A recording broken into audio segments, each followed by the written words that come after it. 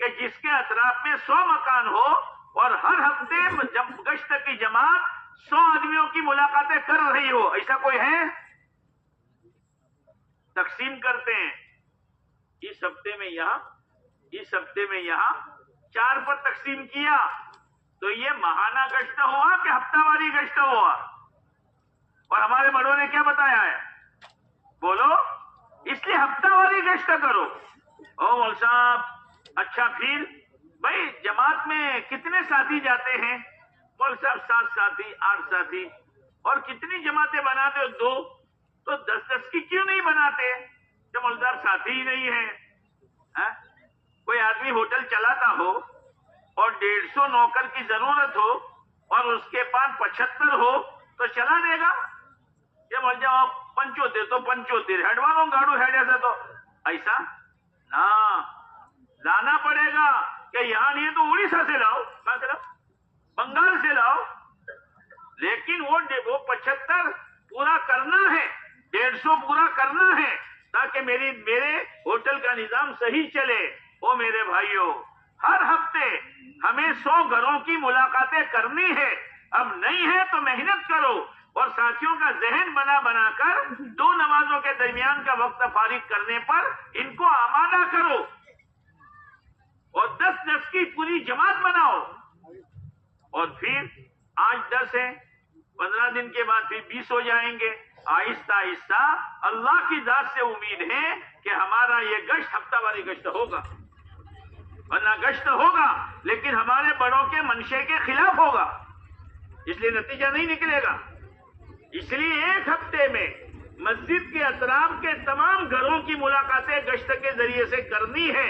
اس کی نیت کرو، ہے نا. اب اس کے لیے ساتھی کم ہے تو کوشش کرو. ایک دم سے تو ہوگا نہیں، لیکن نیت ہوگی تو اللہ تعالیٰ یہ بھی کام آسان کر دے گا. بھائی بات سمجھ میں آ رہی ہے؟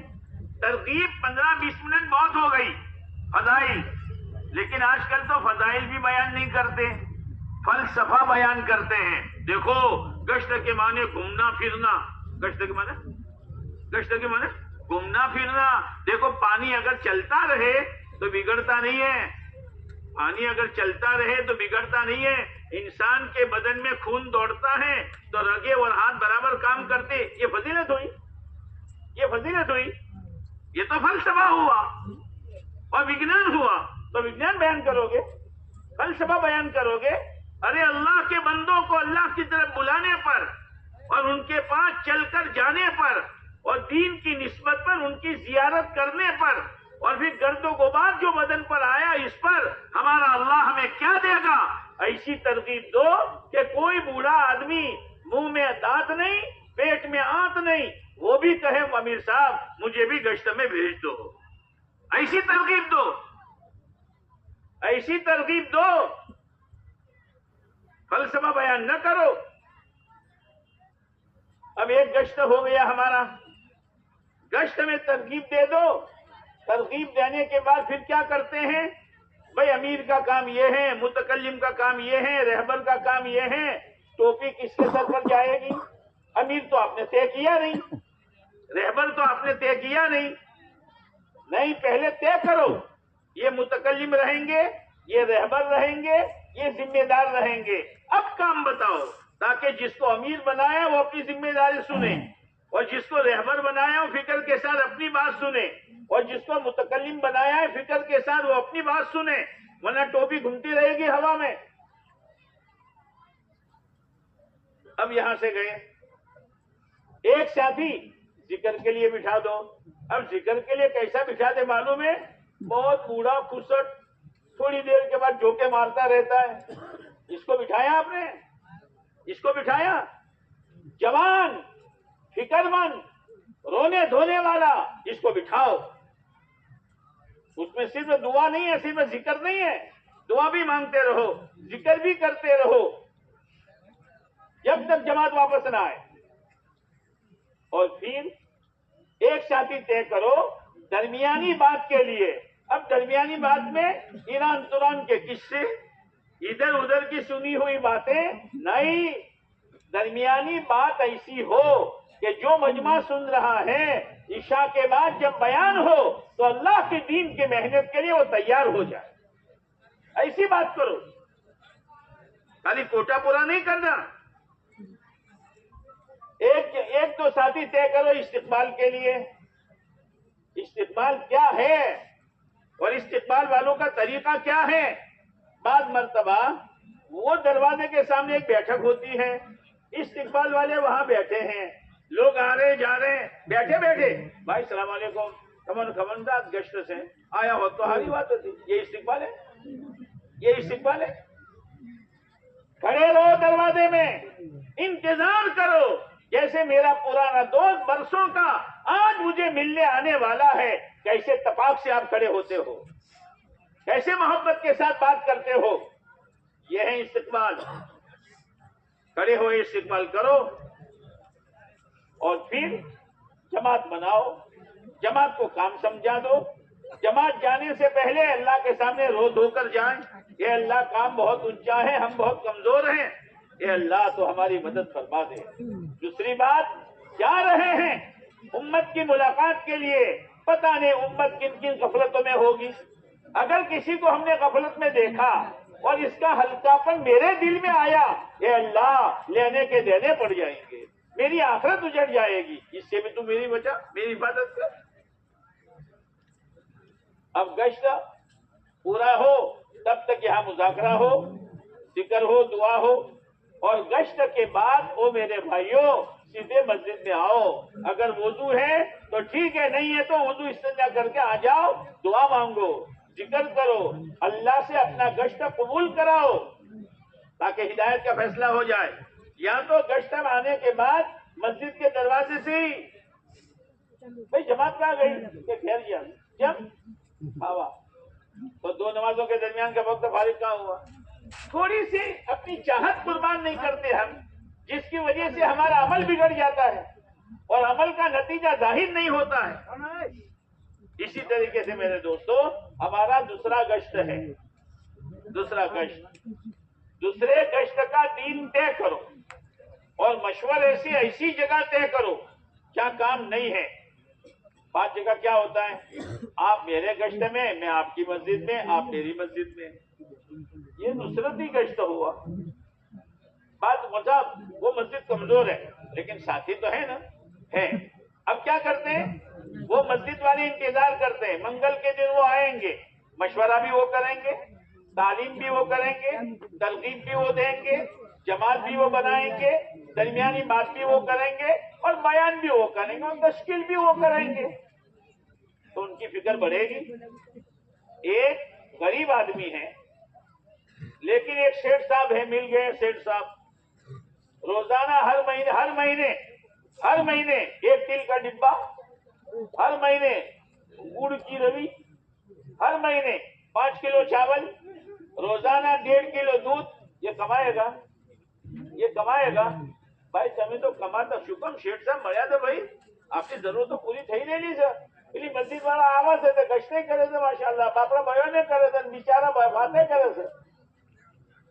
یہ ساتھیوں کو کمزور کرنے والی چیز ہے. نہیں, وہاں جاؤ. اگر نئی جگہ ہے تو اپنے ساتھی عمل کرے, ان کو ساتھ میں رکھے, آہستہ آہستہ ان اعمال پر ان کو لانے کی کوشش کرو تاکہ مسجد اپنے پاؤں پر کھڑی ہو جائے. یہ مقصد ہے, خالی آنا جانا مقصد نہیں ہے. اب رہا مسئلہ ایک کام, 2 کام رہ گئے. ایک 3 دن کی جماعتیں ہماری نکلتی ہے, لیکن ہمارے بڑوں کی طرف سے یہ ہے کہ کتنے گھنٹے, 72 گھنٹے پورے کرو. حضرت جی رحمت اللہ علیہ فرمایا کرتے تھے اگر چلے میں ایک دن بھی کم رہا ثواب ملے گا, چلے کا نور نصیب نہیں ہوگا. او میرے بھائیوں 72 گھنٹے پورے کرو. جب جا رہے ہو 1-2 گھنٹوں کے لیے اپنے سے روزہ خراب نہ کرو. اور پھر بھائی کتنی جماعتیں جاتی ہیں کہ 2 جماعتیں. کون کون, ان میں ہر جماعت میں 5 ساتھی ایسے ہیں جو خود اپنے ساتھ جماعت بنا سکتے ہیں لیکن سب ایک ساتھ جا رہے ہیں. امت کے ساتھ بھی خیانت ہے اور کام کے ساتھ بھی خیانت ہے. ایسا نہ کرو, نہ کرو. 2 کی جوڑی بناؤ, ہفتہ طے کرو اور ہر ساتھی 2 جوڑی جو ہے ہر جوڑی اپنے ساتھ 27 دن تک محنت کر کے اپنے ساتھ جماعت بناؤ. نئے سے نیا آدمی دعوت کا اندر داخل ہونے کے لیے دروازہ 3 دن ہے. محنت کرو اپنے ساتھ 3 دن کی جماعتیں بناؤ. ایک ساتھ فکر مند ساتھی ایک ساتھ جماعت میں مت چلے جاؤ. نقصان ہوگا کام کا اور نقصان ہوگا امت کا. ہفتہ طے کرو. ہفتہ طے ہو جائے کوئی نہ کوئی عذر آئے گا بدلو مت.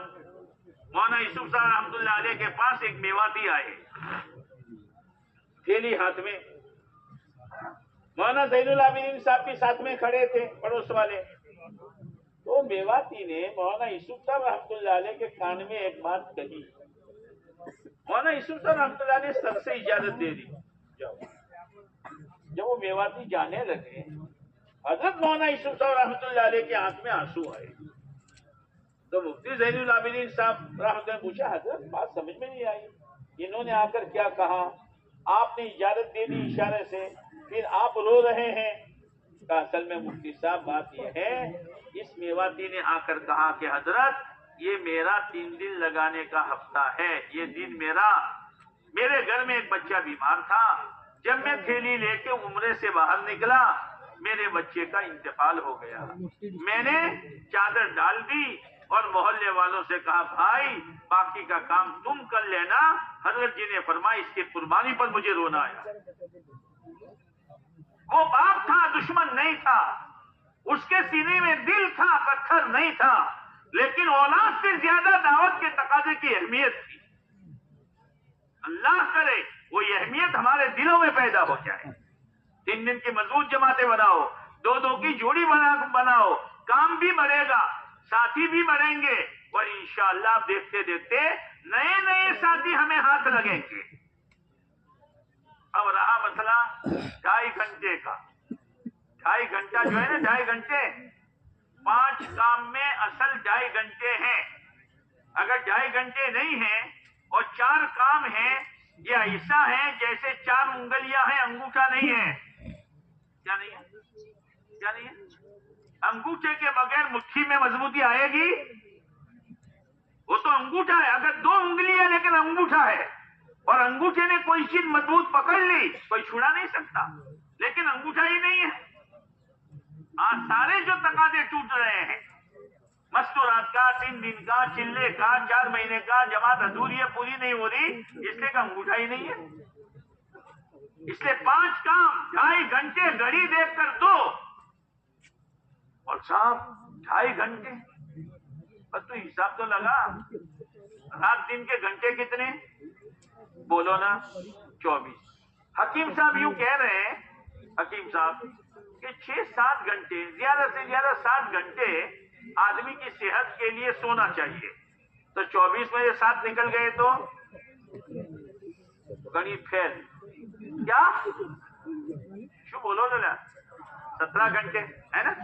8 گھنٹے کاروبار کو دے دو, 9 گھنٹے. پھر وہ گھر والی کو 2-3 گھنٹے دے دو. تو حلوا پڑا بھائی نہ کہ روز بڑا کا تھوئے. ہمارے قاری طیب صاحب تھے, وہ دیوبند کے مولوی گھر آتے تھے. تو گھر آنے کے بعد ایک کتاب تھی جس کا نام قطبی تھا. آ کر قطبی دیکھنے بیٹھ گیا. تو بہرو مانوشو کیا تو آنکھوں داڑا مدرسوں چلا ہوا سر 11 آور تو قطبی جو ہو سر.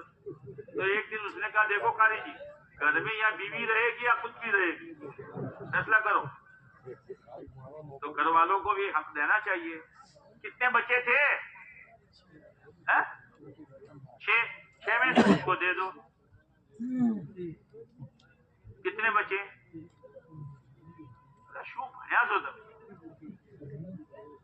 ارے نیند کے لیے 7 گھنٹے, کاروبار کے لیے 8 گھنٹے, 7 اور 8 کتنے بچے؟ 9 میں سے 2-3 گھنٹے اس کو دے دو تاکہ ڈیٹا نہ پھوٹو. کتنے ہوئے؟ 6 گھنٹے بچے نا. اب 6 گھنٹے آپ کے دوستوں سے ملنے کرنے, اس میں 3 گھنٹے تھکنے پھکنے, اس کو نکال دو. کتنے بچے؟ ہائے ہائے ہائے. ہر ایک کے پاس ہے کہ نہیں ہے؟ اب یہ سوچو 3 گھنٹے یعنی کتنے منٹ؟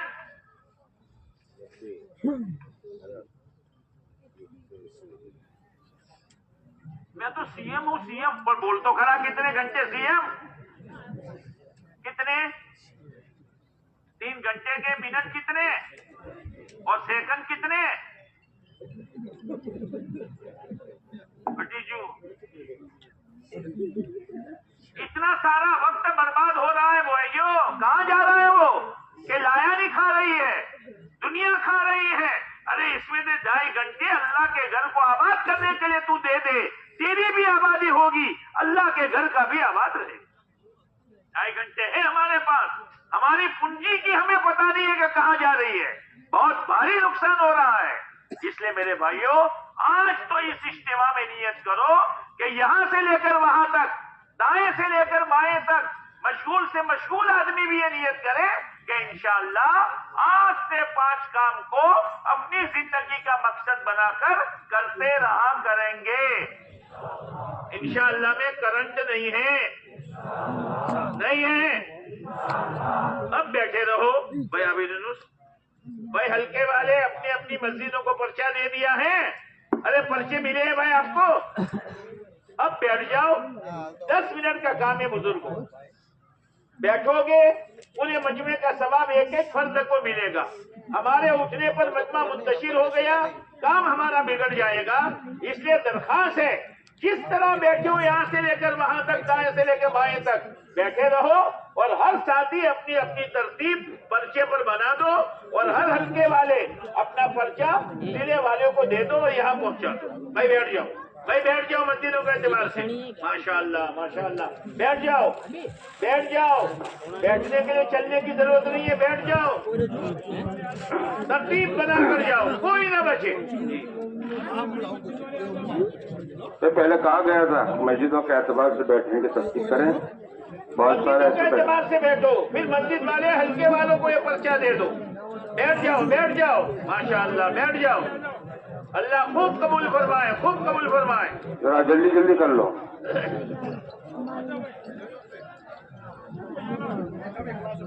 بیٹھ جاؤ، کھیل کے کام میں حصہ لے لو، 10-15 منٹ لگے گی، بہت بڑا کام ہو جائے گا اور ہمارے لیے آخرت میں نجات کا سامان بن جائے گا۔ بیٹھ جاؤ، بیٹھنا شروع کرے بھائی، بیٹھ جاؤ، چائے پانی کے لیے وقت ملے گا انشاءاللہ۔ 4:50 کو نماز ہے، 1 گھنٹہ ہے ابھی، بیٹھ جاؤ، چلو بولی ایک مجمع بیٹھ جاؤ آپ، ماشاءاللہ اکثر مجمع بیٹھ گیا، اسی لوگ کھڑے ہیں، بیٹھ جاؤ۔ ہر مسجد کے ساتھی اپنے ساتھیوں کو بلا لو۔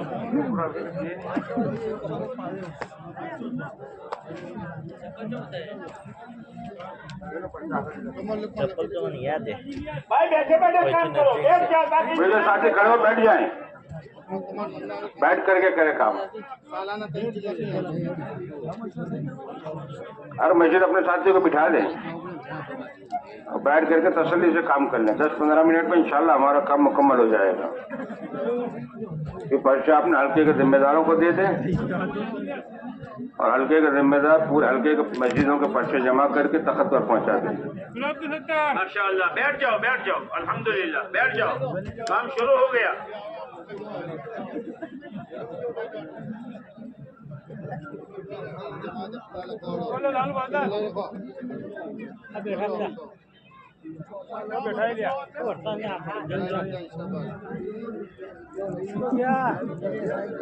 بیٹھ جاؤ بیٹھ جاؤ، الحمدللہ الحمدللہ، بیٹھ جاؤ۔